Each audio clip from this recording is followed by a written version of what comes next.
जैसे एक बहुत इंपॉर्टेंट चीज है, पढ़ाई कितनी जरूरी है।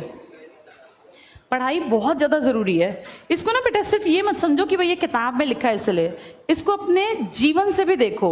जो पढ़े लिखे लोग होते हैं, जो सच में पढ़े लिखे लोग होते हैं, ये कागजी पढ़े लिखे नहीं, ये बीए एमए की डिग्री तो दुनिया लिए बैठी है लेकिन बौद्धिक विकास उनका जीरो है। पढ़ाई का मतलब होता है इंसान के व्यवहार में परिवर्तन आना। जब आप लोग कोई टीचिंग के होंगे, व्हाट इज लर्निंग में सिखाया जाता है change in behaviour. Change in behaviour is known as learning, यानी सीखने का मतलब है व्यवहार बदला, किसी चीज के प्रति हमारा रवैया बदला। अब आपने कुछ भी चीज सीखी, उस चीज को हमने बचपन से पेरेंट्स से सीखा, और पेरेंट्स से सीखने को ही संस्कार कहते हैं। लेकिन जब हम बाहर जाते हैं, वर्ल्ड में हम नई नई चीजें देखते हैं, जानते हैं, समझते हैं, तो देखा बच्चे का अपना भी एक तर्क शक्ति डेवलप होती है। वो घर आके, तुम लोगों ने भी किया होगा, बहुत सारी चीजों पे क्वेश्चन मार्क कर देते हैं हम। क्वेश्चन मार्क वो जात पात पे हो सकता है। जैसे मुझे ध्यान है, जब मैं जॉब में आई, मेरी एज 20 के अराउंड थी, तो हमारे टीचर्स का ग्रुप था, सभी लोग यंग थे। तो उसमें एक दो लड़कियां जो थी वो शेड्यूल कास्ट थी, कोई पंजाबी थी, कोई इस तरह से अलग अलग उसमें। तो हम एक ही टिफिन में, तब बिल्कुल यंग एज होती है तो आप लोगों को बहुत ज़्यादा सोचते भी नहीं है और दिमाग ऐसे चलता भी नहीं था। तो हम एक टिफिन में, उस जमाने में ना मिड डे मील नया नया स्टार्ट हुआ था, मतलब कुछ ही साल हुए थे। 1995 में आपके देश में मिड डे मील आया था। मिड डे मील पता है?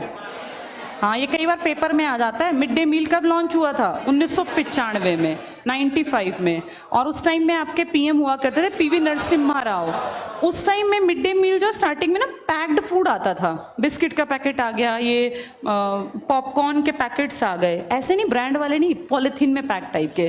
फिर धीरे धीरे कहा गया भाई नहीं, खाना जो है ना स्कूल के आसपास ही कोई एनजीओ बनाए या स्कूल में ही बनाया जाए। फिर ये कॉन्सेप्ट और बढ़ा। तो जब मुझे जॉब मिली 2003 में, जब हम लोग थे, तो हमारे टाइम में ना बना हुआ खाना आता था, पर उसके लिए कंपलसरी एक वो बनाया कि भाई हर क्लास टीचर को पहले वो खाना खाना है। भाई कुछ गड़बड़ हो तो टीचर को ही होले, बच्चों को बाद में मिलेगा। टीचर्स को रिस्क, भाई क्योंकि ये जरूरी है ना, आपकी जिम्मेदारी। उसमें मान लो किसी ने छिपकली उबाल दी तो सारे बच्चे चक्कर खाएं, उससे पहले टीचर ही खा ले चक्कर। तो ये 2003 में जब हम लोग जॉब में थे तो कंपलसरी था कि अपनी अपनी क्लास से पहले आप खुद खाना खाओ।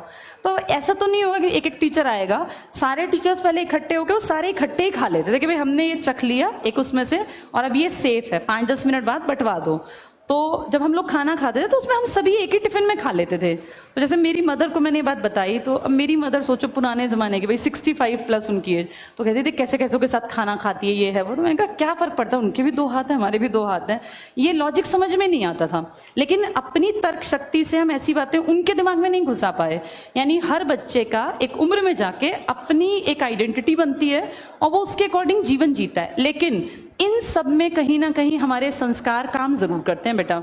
जो हमने घर से सीखा ना, वो चीजें लंबे टाइम तक हमारी जिंदगी का पार्ट बनी रहती हैं।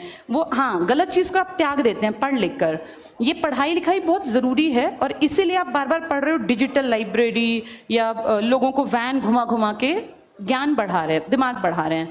एक्चुअल में दिमाग जो है ना, जब तक नहीं बढ़ेगा, एक कहावत सुनी हो अगर तुमने, कि मेंढक को सोने की ईंट पर भी बैठा दोगे तो क्या करेगा, वो कूद के जाएगा नाली में ही।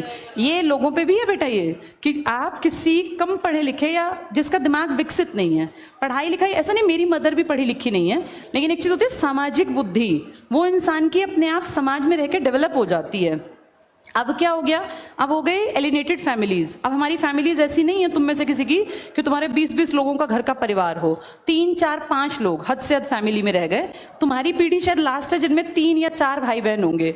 जो अब बच्चे जन्म ले रहे हैं ना, 99% वो सिंगल चाइल्ड, हद से हद 2 बच्चे। और 2 बच्चे देखना, पहली बेटी होगी तो ही दूसरा बेटा होगा, ऐसे बहुत कम। किसी किसी की 2 बेटियां भी है, नहीं मुझे पता है, किसी किसी का 1 बेटा भी है। लेकिन आज के दौर में आप किसी परिवार में इतने बच्चे, अगर वो पढ़ा लिखा ठीक ठाक है परिवार, 2 से ज्यादा बच्चे आपको नहीं मिलेंगे। ये जो चीजें थी ना पहले सामाजिक समझ वाली, वो समाज से सच में आती थी। एक बच्चा जो 10 साल का है, वो अपने ताऊ मामा चाचा बुआ के घरों में जाता, बहुत कुछ सीख के आता था। अब ये सब हो गया बंद। तो इसीलिए अब ना पढ़ाई की तरफ धकेलना जरूरी हो गया, क्योंकि पहले जो सामाजिक विकास गांव में रह के हो जाता था वो नहीं होता। अब सब गांव में भी देखो, कितने गांव तो खाली पड़े हैं। गली की गली में ऐसा होता है 5-6 घर तो पूरे खाली हैं, एक आधी जगह घर में लोग रह रहे हैं। कहाँ गए, तो कोई नोएडा चला गया, कोई गुड़गांव चला गया, कोई कहीं और चला गया, सब बच्चे बाहर जाके सेटल हो गए। अब ये पढ़ाई लिखाई इसलिए जरूरी है क्योंकि अब वो सामाजिक पढ़ाई लिखाई जो किताबों से ना होकर जबान से, पेरेंट्स से सुन सुन के, दादा दादी से आ जाती थी ना, वो खत्म हो गई। तो इसलिए पढ़ाई पर ज्यादा काम किया जा रहा है। नहीं तो फिर ये कहावत चलती रहेगी कि मेंढक को सोने की ईंट पर बैठा दो तो भी वो कूदता गंदगी की नाली में ही है। आज भी ऐसा ही है। जो कम पढ़े लिखे लोग हैं ना, आप उनको कितनी सुविधाएं दे, जिनकी बुद्धि कम है, उनकी समझ में नहीं आता, वो कभी ग्रेटफुल नहीं होंगे, वो थैंकफुल नहीं होंगे, और वो हमेशा सोचेंगे कि हम तो इसके काबिल थे। जैसे नालायक आदमी को अगर आप ज्यादा सुविधाएं दोगे ना, तो वो ये एक्सपेक्ट करता है, अरे मैं तो इस काबिल था इसलिए मुझे ये सब मिला। वो ये कभी नहीं सोचेगा कि इसके लिए मेहनत करनी पड़ती है। तुम जो इतने लोग यहाँ बैठे हो, तुम अपने घर से सुबह निकले होगे, आधों ने खाना भी नहीं खाया होगा, कुछ 6:30 निकले होंगे, कुछ 7, कोई 7:30, कोई 8। अब तुम्हें यहाँ बैठे बैठे 3 बज जाएंगे। इतनी देर तक तुम यहाँ बैठ के पढ़ रहे हो, तुम्हें फील नहीं होगा, लेकिन मुझे पता है धीरे धीरे तुम लोगों के मन में ना पढ़ाई के प्रति, इतनी पढ़ाई करने के बाद ना रिस्पेक्ट आने लगती है। तुम, कोई कहेगा ना कि भाई आज से 10 साल बाद जब तुम लोग अपनी लाइफ में सेटल होगे, कोई कहेगा कि मैं दिन में 8-8 घंटे पढ़ता हूँ, तो तुम्हें ना उससे एक अजीब सी इंटीमेसी फील होगी। तुम्हें याद आएगा हम भी ऐसे पढ़ते थे। मेहनत से चीजें हासिल की जाती हैं। जिसने पढ़ाई लिखाई कर रखी है, जिसने रात रात को जाके मेहनत कर रखी है ना, वो सामने वाले को देख के, जब यहाँ कोई लड़की घड़ी लेने आती है, कोई लड़का, तो तुम में से 2 तरह के बच्चे बैठे होते हैं। एक वो जो अपने आपस में बतियाते रहते हैं, एक वो जो उसमें देख रहे होते हैं कि कल को मैं भी यहाँ खड़ा हो पाऊंगा, मैं भी यहाँ पहुंचूंगी। हमें पता होता है कि रात भर जाग के कैसे पढ़ाई की होती है। ये काम, इस मेहनत का जो मूल्य है ना, वो कोई बेवकूफ आदमी समझ नहीं सकता। इसीलिए मेहनत करनी चाहिए ताकि हम समाज में भी इज्जत दे सकें जो लोग मेहनत करते हैं। बुद्धिहीन आदमी जिसने 10वीं नहीं पढ़ी, 12वीं नहीं पढ़ी, कभी कोई काम ही नहीं किया, तुम ऐसे लोगों को देखोगे वो कितने भी ऊंचे पहुंच जाएं, कोई उनकी कितनी भी मदद कर दे, लेकिन वो वापस गंदगी में ही उतर जाते हैं। वो बदलाव नहीं लाते। इसी को लर्निंग बोलते हैं, चेंज इन बिहेवियर। जिसने सीखा ना बेटा, वो अपने आप को बदल लेगा।